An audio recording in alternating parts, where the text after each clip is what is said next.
बलि शब्द का मतलब निकला है बाल शब्द से।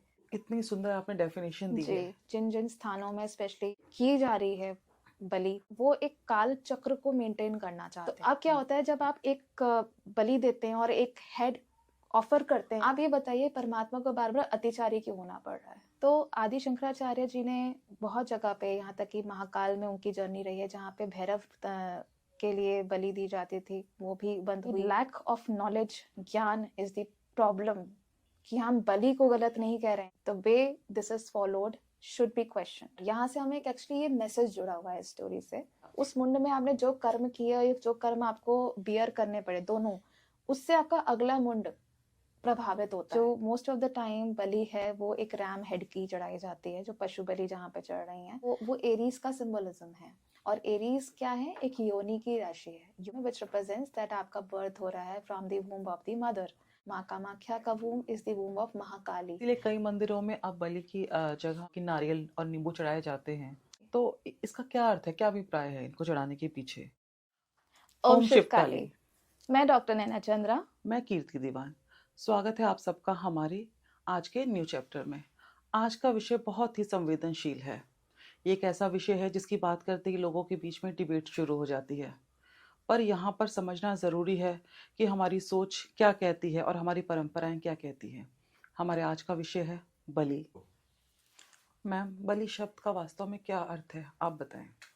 जी, बलि शब्द का अर्थ मोस्टली लोग समझते हैं कि एक समर्पण, एक सरेंडर है, ठीक है, इससे जोड़ा जाता है।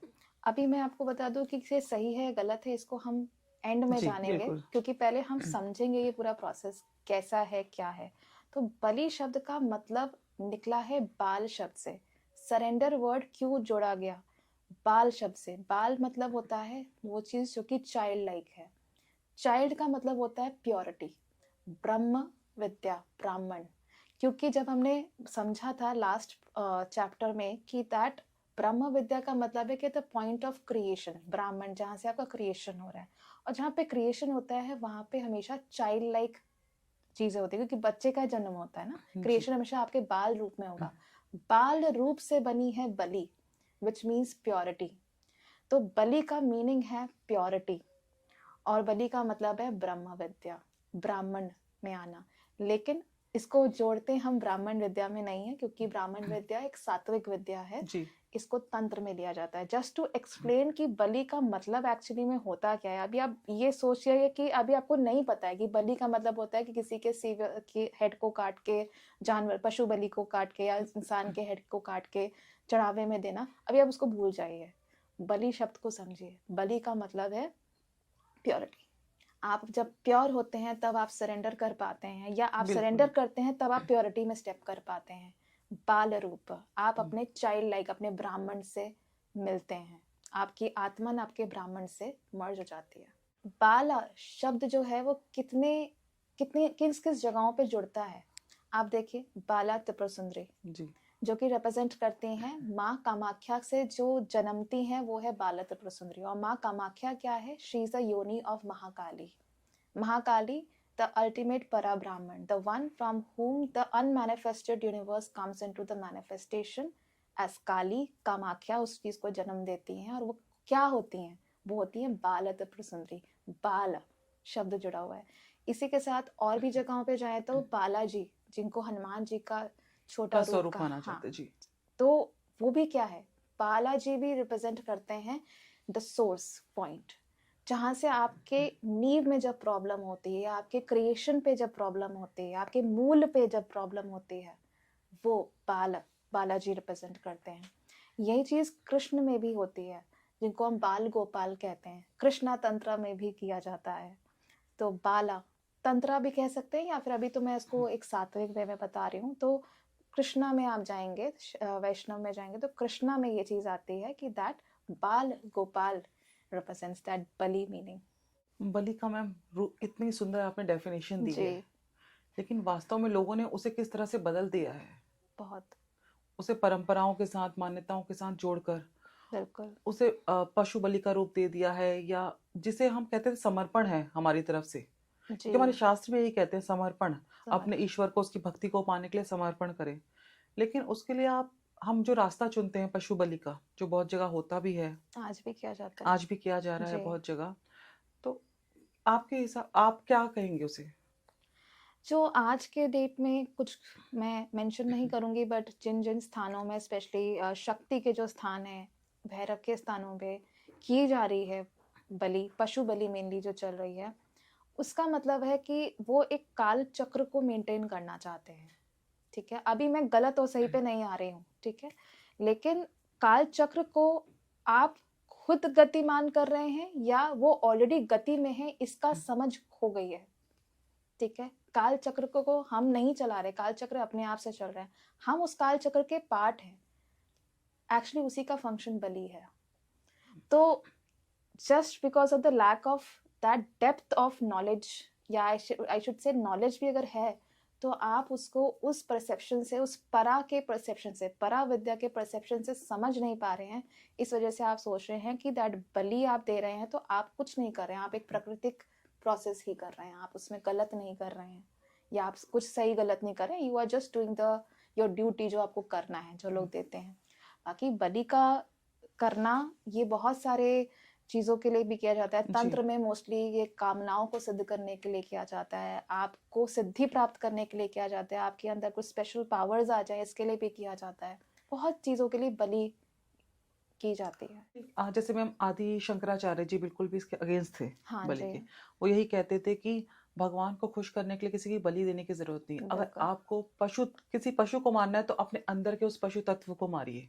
काम, क्रोध, अभिमान, जो मोह बिल्कुल। हमारे अंदर है उसे मारिए।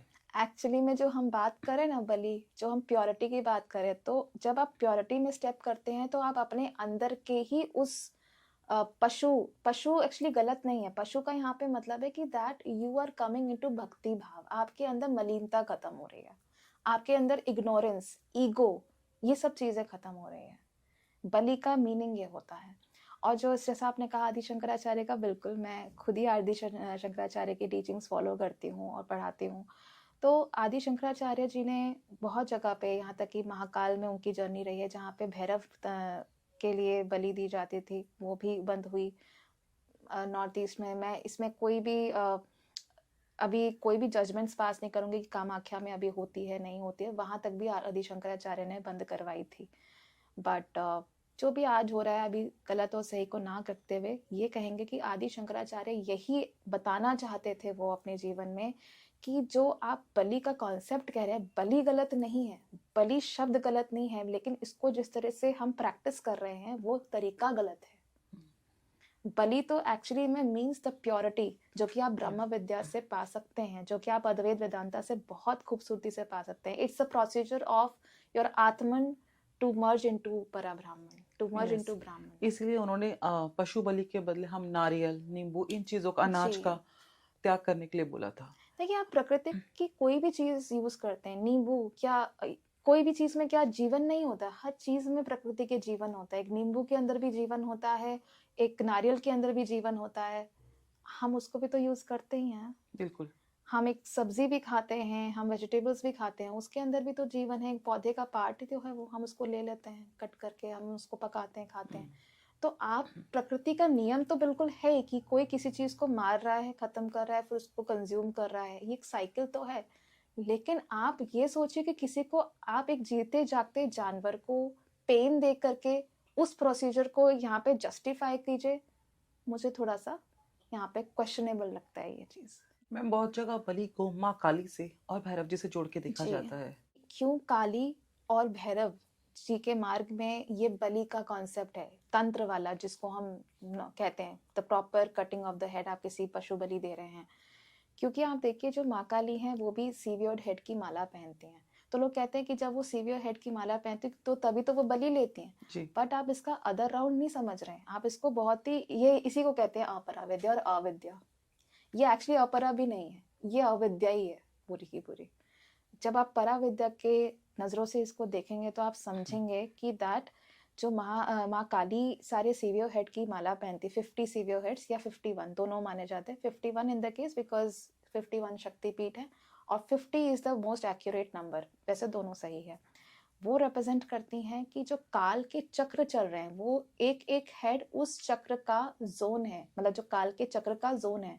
तो माँ Kali is always in the running mode, वो काल की गति है, तो वो रन कर रही है, और वो गति एक स्टेबल गति होती है, फिक्स गति होती है, जिसकी वजह से हमारा कर्म चक्र चल रहा होता है। अब क्या है, जब जब वो रन कर रही हैं, तो वो एक एक जो सीवियर हेड है वो उसको क्रॉस करे, वो एक सीवियर हेड आपके कर्म का चक्कर है। तो अब क्या होता है, जब आप एक बलि देते हैं और एक हेड ऑफर करते हैं माँ काली को, तो आप उस सीवियर हेड की माला में एक हेड और ऐड कर देते हैं। तो अब माँ काली को अपनी गति को चेंज करना पड़ता है, बढ़ाना पड़ता है। तो मतलब क्या है, तो आपका जो एक हेड, एक आपका कर्म चक्र लेके बैठा हुआ है, वो जल्दी क्रॉस हो जाता है। तो मतलब आपको किसी चीज की जल्दी प्राप्ति हो रही है, आप किसी चीज को बहुत आसानी से ले रहे हो। तो क्या वो सही है मैम? आपको क्या लगता है, ये सुनकर लगता है कि ये चीज सही हो सकती है? कर्म के चक्र में भी आप इंटरफेयर कर रहे हो, अपने कर्मास तो बढ़ा ही रहे हो। जैसे हमने कहा कि एक हेड कर्म को पूरे आपका रिप्रेजेंट कर, कार्मिक जोन को रिप्रेजेंट कर रहा है, और हेड का माला है आपकी काल की गति। तो मान लीजिए आपने एक हेड सीवियर करके उस माला में ऐड कर दिया माँ काली के, क्या आपका कर्म नहीं बढ़ गया? क्योंकि हेड तो कर्मा है। बिल्कुल। आपका काम तो सिद्ध हो गया, मान लिया कि आपने काल की गति को तेज कर लिया, अपने लिए सिद्ध कर ली, वो चीज पा लिया, लेकिन क्या आपका कर्म नहीं बढ़ गया?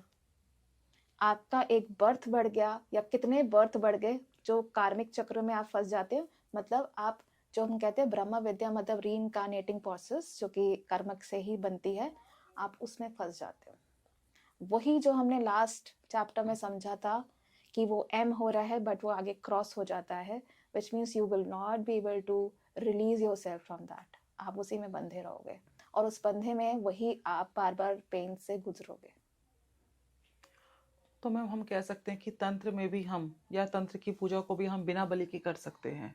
बहुत अगर हम अच्छे माँ से, काली की पूजा करते हैं, भैरव जी की करते हैं, तो 100%। उसमें बलि की बिल्कुल, कोई जरूरत नहीं है। बिल्कुल नहीं है। आपको पता है इसको कैसे किया जाता है? जैसे हम भी प्रैक्टिस करते हैं, this is replaced with the सात्विक मंत्रस एंड यंत्रस। जो बलि का रिचुअल है वो एक्सचेंज हो जाता है फ्रॉम द यंत्रा प्रैक्टिसेस।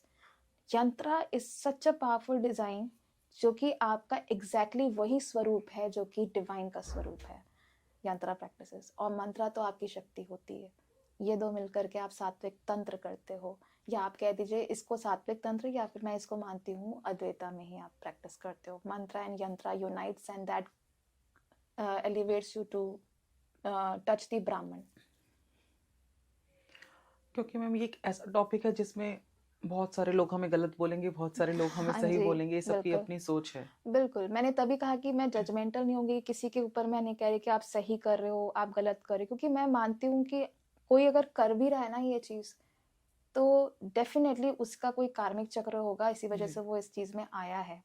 हाँ, मैं ये जरूर कहती हूँ कि अगर आपके सामने ऑप्शन आता है लाइफ में, कि अब आपको लगता है कि आपको कोई काम सिद्ध करना है, या कुछ भी, आप कभी साधना में जा रहे हैं और आपके सामने ये दो रास्ते खुले हुए हैं कि या तो आप ये ले लीजिए, आप ऐसी डार्क प्रैक्टिसेस में चले जाइए और अच्छे से अच्छी सिद्धियां पाइए, अच्छे से अच्छी पावर्स पाइए, जो करना चाहिए कर सकते हैं। और दूसरा आपके पास मार्ग है कि आप सरेंडर कीजिए, प्योरिटी को अपनाइए, ज्ञान को ऊपर कीजिए, ज्ञान का माध्यम चुनिए। तो ज्ञान का माध्यम चुनिए, अपने साइड से शॉर्टकट मत चुनिए। बिल्कुल मैम, क्योंकि मुझे भी यही लगता है कि भक्ति के मार्ग पर अगर हमने अपने अंदर की करुणा को, चेतना को ही खत्म कर दिया, बिल्कुल, तो फिर उस भक्ति का क्या फायदा? सारा खेल ही चेतना का ही है। ज्ञान का रास्ता भी आपकी चेतना को जगाने का ही है। और जब आप सोचिए किसी पशु की, किसी जीव की हत्या करते हैं, तो आपकी चेतना कहाँ से जगेगी? बिल्कुल मैम। बल्कि चेतना सो जाएगी, क्योंकि आपके अंदर की सेंसिटिविटी खत्म हो जाएगी। बिल्कुल, हम किसी का अगर पेन फील नहीं कर पा रहे, तो जी, हमारी उस चेतना का कोई फायदा ही नहीं। बिल्कुल। सो आई थिंक हमने ऑलमोस्ट ये बात बोल दी कि कितना ये सही है, कितना ये गलत है। बाकी लोगों के ऊपर है कि वो अपने नज़रिए से इसको कैसा देखना चाहते हैं। मैं ये कहूँगी, अगर आप इन सब चीज़ों में जाना चाहते हैं तो पहले अध्ययन कीजिए, पहले समझिए इन रास्तों को, मीनिंग को समझिए। फिर अगर आप चयन कर रहे हैं तो इसका मतलब है कि आपकी डेस्टिनी है। मैम जैसा कि आपने बताया, जी, अम, सभी शक्तिपीठों पर आज के समय में बलि दी जाती है मैम। हाँ, काफी सारों पे होता है जी। और काली माँ की जो काली माँ का चक्र जुड़ा हुआ है, हाँ जी, जो अभी हमने हाँ समझा। जी, उनकी स्पीड जो इंक्रीज हो जाती है जब हम ये बलि देते हैं जी। तो ये इसे थोड़ा सा आप एक्सप्लेन कर सकते हैं मैम? ओके, सो देखिए, जैसे मैंने कहा कि वो जैसे आप बलि दे रहे हैं, कोई भी चीज की हत्या कर रहे हैं, तो वो मुंडमाला में ऐड हो रही है, मतलब कि आप काली की गति को बढ़ा रहे हैं। तो डेफिनेटली ये प्रैक्टिसेस इससे जुड़ी हुई हैं, जहाँ पे भी हो रही हैं वो ये समझ रहे हैं कि काल की गति को मेंटेन करने के लिए ये चीज आवश्यक है। ये चीज शास्त्रों में मेंशन है, इसीलिए ये चीज आवश्यक है। शास्त्रों में और भी बहुत चीजें मेंशन है। आप शास्त्र में पढ़ेंगे तो शिव जी ने अपने कई विद्या में ये चीज बता रखी है कि that if you are doing this particular thing, तो उसका नेक्स्ट रिपरकशन या उसका नेक्स्ट इफेक्ट क्या होगा। तो आप उस जो कर्म का चक्कर है, जैसे आपने एक मुंड में एक मुंड पास किया, उस मुंड में आपने जो कर्म किया, जो कर्म आपको बियर करने पड़े दोनों, उससे आपका अगला मुंड प्रभावित होता है। तो क्या है, आपने एक बार बलि दी, तो आप क्या कर रहे हैं, आप इवोल्यूशन कर रहे हैं। एक जो जितने भी शक्तिपीठ या जहाँ पे भी ये प्रोसेस फॉलो हो रहा है बलि का, दे से that this is an evolution of the, ये प्रकृति का इवोल्यूशन है। जिस दिन हमने ये करना बंद कर दिया, उस दिन प्रकृति इवॉल्व करना बंद कर जाएगी। ये उनका मान्यता है। अब ये सही है और गलत है, इस चीज पे मैं कहूंगी कि that it's a very questionable thing. ये सही कितने हद तक है वो मुझे कम लगता है, और ये गलत ज्यादा लगता है, क्योंकि क्या है कि जो काल की गति है वो कभी नहीं रुकेगी। जिस दिन ये दुनिया भी खत्म हो जाएगी, बट काल रहेगा। तो काल को ना आप रोक पाए हो, ना रोक पाओगे, ना उसको आप थोड़ी देर के लिए मैनिपुलेट करोगे और वो वापस अपने उस चीज पर ओरिजिनल और स्टेट पे हमें आ कर्म जाएगा। बंधनों में जोड़ता जाएगा। उल्टा हम कर्म बंधन पे जुड़ते चले जा रहे हैं। जी इवोल्यूशन प्रकृति बहुत फास्टर करने लगती है। इसका मैं एग्जांपल ना एस्ट्रोलॉजी के लिए आपको देती हूँ। जी, मेरा अगला क्वेश्चन यही था। अच्छा, एस्ट्रोलॉजिकली हम कैसे जोड़ सकते हैं? कि आप देखिए जुपिटर जो है, मैं यहाँ पे जुपिटर क्यों रिप्रेजेंट मतलब मेंशन कर रही हूँ, क्योंकि जुपिटर इज द परमात्मा, इट इज द स्पेस तत्व इन एस्ट्रोलॉजी। तो जुपिटर को हम भगवान से जोड़ते हैं, परमात्मा से जोड़ते हैं।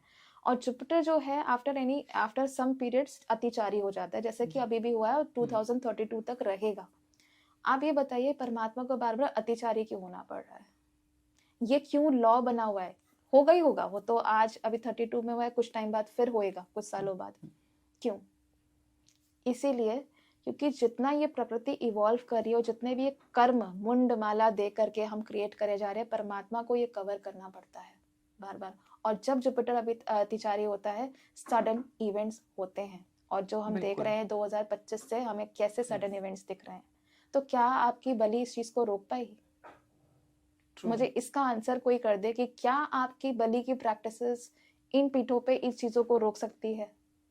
मैं जो भी खुद सडन इवेंट एस्ट्रोलॉजर हो हूँ। रहे हैं। हाँ, मैं खुद एस्ट्रोलॉजर हूँ, खुद साधना में हूँ, खुद तंत्र भी पढ़ चुकी हूँ, अद्वैत वेदांता की प्रैक्टिसेस फॉलो करती हूँ। After that I know everything, I am into occult sciences.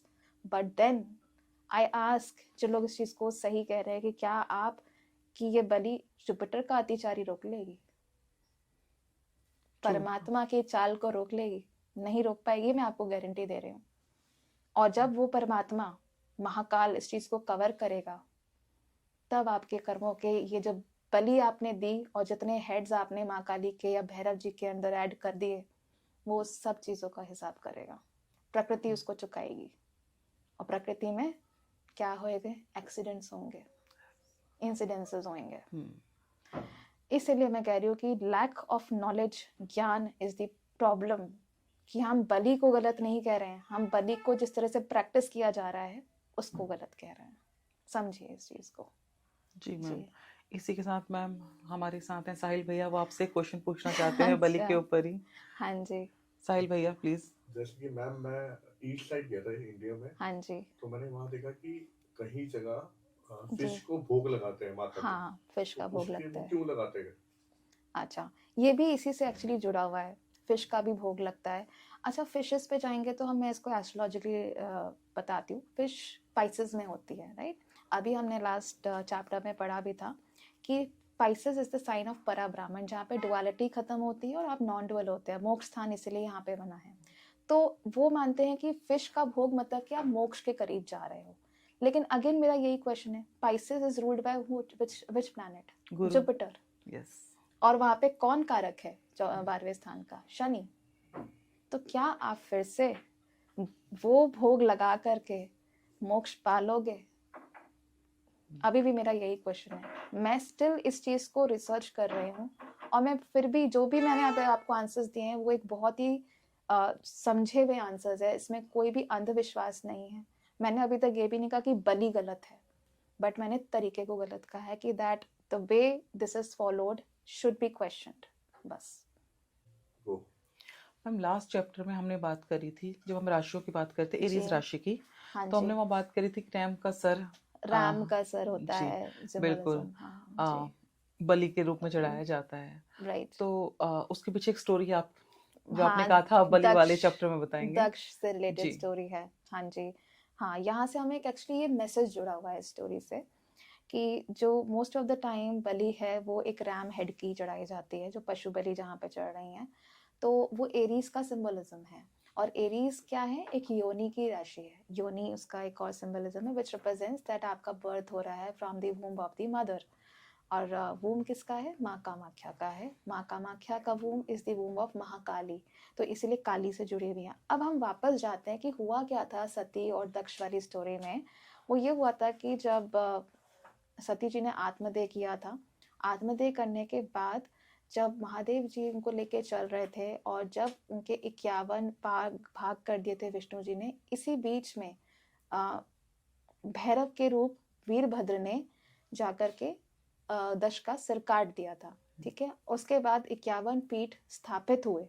पहले महादेव जी ने वो 51 पीठ स्थापित किए, और उसके बाद उन्होंने दक्ष जी का सर लौटाया किस फॉर्म में? एक रैम का सर लौटाया, जो कि एरीज को रिप्रेजेंट करता है। लाइक अ रीबर्थ उनका मिला उनको एरीज के फॉर्म में। लेकिन रैम क्या करता है? मैं करता हूँ। और क्या रिप्रेजेंट करता है ये?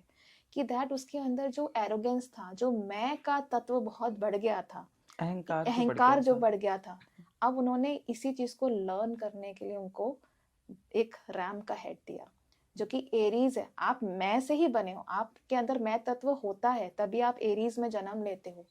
लेकिन वो यही तो सिंबलाइज कर रहा है कि दैट आपको यही तो पूरी एक फर्स्ट राशि से लेके आपकी 12 राशि की जर्नी, कि आपको इसी मैं को खत्म करना है। तो वो इसीलिए उन्होंने दिया था कि अब दोबारा तुम्हारा रीबर्थ हुआ है, learn your life again. And इसीलिए जो बलि है वो एक रैम की दी जाती है। लोग इसको ऐसा प्रैक्टिस करने लग गए, विच इज अगेन कि आप उसको समझिए कि उसका मीनिंग क्या है, उसका क्या वो मैसेज दे रहा है, क्या है। इसीलिए कई मंदिरों में अब बलि की जगह में हमने देखा भी होगा कि नारियल और नींबू चढ़ाए जाते हैं। हाँ जी, हाँ जी, नींबू की माला, नारियल, ये सब चढ़ाया जाता है। जी जी, तो इसका क्या अर्थ है, क्या अभिप्राय है इनको चढ़ाने के पीछे, हाँ जी। कि कैसे एक रैम के सर की जगह हमने इन चीजों में इन्हें बदला? मतलब ये माना जाता है कि जो आपके नारियल हैं और नींबू हैं, ये सत्व होते हुए भी ये सेम काम करते हैं जो कि हम तंत्र में काम करते हैं। ठीक है, जिसमें हम बलि वगैरह चीजें तमस एलिमेंट यूज करते हैं, उसको रिप्लेस किया गया है विद द नारियल एंड नींबू। तो नारियल क्या है? एक एक अद्वैत है। आप उसको इमेजिन कीजिए, एक समूचा नारियल, एक ऐसा गोल सा होता है, राइट? 2 एंड्स होते हैं उसके। ठीक है, और नींबू में भी यही चीज होती है, राइट? तो 2 एंड्स होते हैं, और जब आप नारियल को चढ़ावे में रखते हैं तो आप एक समूचा नारियल रखते हैं, which means that you are offering your para Brahman इन दी आप अपरा ब्राह्मण ऑफर नहीं करें, मतलब यू आर मर्जिंग इनटू परा ब्राह्मण by offering in the feet of the God और गॉडेसेस। तो वहां पे करने के बाद आप उसको ग्रहण करते हैं, उसको बीच से कट करके उसको फोड़ा जाता है, तो उसका हाफ किया जाता है। तो अब वो अद्वैत द्वैत में कन्वर्ट हो गया, और आपकी उस प्रसाद को ग्रहण करते ही आपकी सारी जीवन की परेशानी खत्म हो जाती है। क्योंकि जैसे आप अद्वैत से द्वैत पे कन्वर्ट होते हो डुअलिज्म में, वो आपके सबसे ज्यादा आपकी मटेरियल लाइफ में वर्क करता है। तो इसे हम कह सकते हैं मैम, वो नारियल का वो बाहर का खोल जी, कहीं ना कहीं हमारे अंदर का वो पशु तत्व या अहंकार, लोभ है, जब उसे फोड़ के उसके अंदर का जो प्रसाद निकलता है। हाँ, उससे आप एलिवेट भी होते हो, और Yes. आपको मटेरियल लाइफ में वही चीज मतलब आपको ब्लेसिंग मिल जाता है। और नींबू में थोड़ा सा डिफरेंट होता है। सेम कहूंगे कि नींबू भी एक कंप्लीट, आप उसको कहते हैं कि एक फुल मून का वो माना जाता है प्रतीक। नींबू जब तक कटा नहीं है, वो एक फुल मून का प्रतीक माना जाता है। वे Shiva and Shakti are individually in their own glorified way. तो अब क्या होता है कि जब आप नींबू और उसके अंदर का जो रस भी होता है ना, उसका भी सिग्निफिकेंस होता है कि दैट वो रस जो है वो आपका, आप समझ लीजिए इट इज लाइक अ, जो वाटर एलिमेंट होते हैं ना हमारे हम्म, वाटर राशिज, जी उससे जुड़ा होता है। जिसका मतलब होता है कि जब आपके मून की प्रॉब्लम खराब हो जाती है उस वाटर से जो कि आपको सर्व नहीं कर रहा है, वो वाटर दूषित हो जाता है। अच्छा, इसमें मैं आपको एक छोटा सा साइंटिफिक मीनिंग है बता देती हूँ कि जो वाटर है, एक रिवर वाटर होता है, एक सी वाटर होता है, राइट। रिवर वाटर कंज्यूमेबल है, सी वाटर कंज्यूमेबल नहीं है। जी तो मैं अगर ये कहूँ कि sea water creates the infection water but river water does not, तो ये मतलब होगा कि जो नींबू है वो उस वाले वाटर का तत्व है जो कि ठीक नहीं है। तो जब आप उसको अपने सर के ऊपर से उस फुल मून को वारते हो और उसको फिर कट कर देते हो, तो इस लाइक कि वो उस मून के भाग हो जाते हैं, वो शिवन शक्ति ही हो जाते हैं भाग, और आपकी जो नेगेटिव ऊर्जा है, जो आपकी मन की प्रॉब्लम है, आपके शरीर के अंदर जो खराब एलिमेंट्स अभी फ्लो आउट कर रहे हैं, वो सब नष्ट हो जाते हैं। स्पाइसेस को हम ओशन वाटर ही बोलते हैं मैम। हाँ जी, ओशन वाटर बोलते हैं। देखिए, जाना हमें अल्टीमेटली सारी रिवर्स जाकर के ओशन में ही मिलती हैं। तो आप खराब वाटर पाइसेस नहीं है, बट कहने का मतलब क्या है कि दैट पाइसेस के अंदर वो सारे गुण तत्व है जो कि रिवर अल्टीमेटली वहां से उठाती है। जी को आपने ओशन वाटर की बात करी मैम, हम जी स्पाइसेस को ओशन ही देख मानते जी, हैं। Pisces is an ocean. And देखिए, पाइसेस में कौन सा प्लैनेट एग्जॉल्ट होता है? वीनस। Yes, और मैंने कहा कि सारी रिवर्स जो हैं वो अल्टीमेटली किस में लीन हो जाती हैं? ओशन में, ocean which means in the Pisces. And Pisces ocean के अंदर वो खराब वाटर नहीं है, बट उसके अंदर ऐसे गुण तत्व है जो कि रिवर को चाहिए होते हैं, और river is represented by Venus. Venus क्या है? वो वाटर है जिसको आप कंज्यूम कर सकते हो, वो वाटर है क्योंकि इसमें मृत संजीवनी है वीनस के अंदर, जो आपको लाइफ देता है। वाटर आपको कौन सा वाटर देता है? रिवर वाटर ही लाइफ दे सकता है, लाइफ बिल्कुल। आपको पाइसेस वाटर नहीं देगा। हम्म, बट पाइसेस वाटर के अंदर ऐसे गुण तत्व है जो कि वीनस एक लाइफ वाला वाटर उठाता है और फिर आगे आपको जीवन देता है। इसी के साथ आज का हमारा ये चैप्टर हम यहीं पे समाप्त करते हैं। आप सभी ने हमारा ये चैप्टर सुना होगा, समझा होगा। आपके क्या विचार हैं आप कमेंट बॉक्स में हमें ज़रूर बताइएगा। यहाँ पे सवाल सही या गलत का नहीं कि बलि सही है या गलत, यहाँ पर सवाल है हमारी चेतना का, हमारी समझ का कि वो क्या कहती है। और इसी के साथ ओम ओम शिव शिव काली। काली।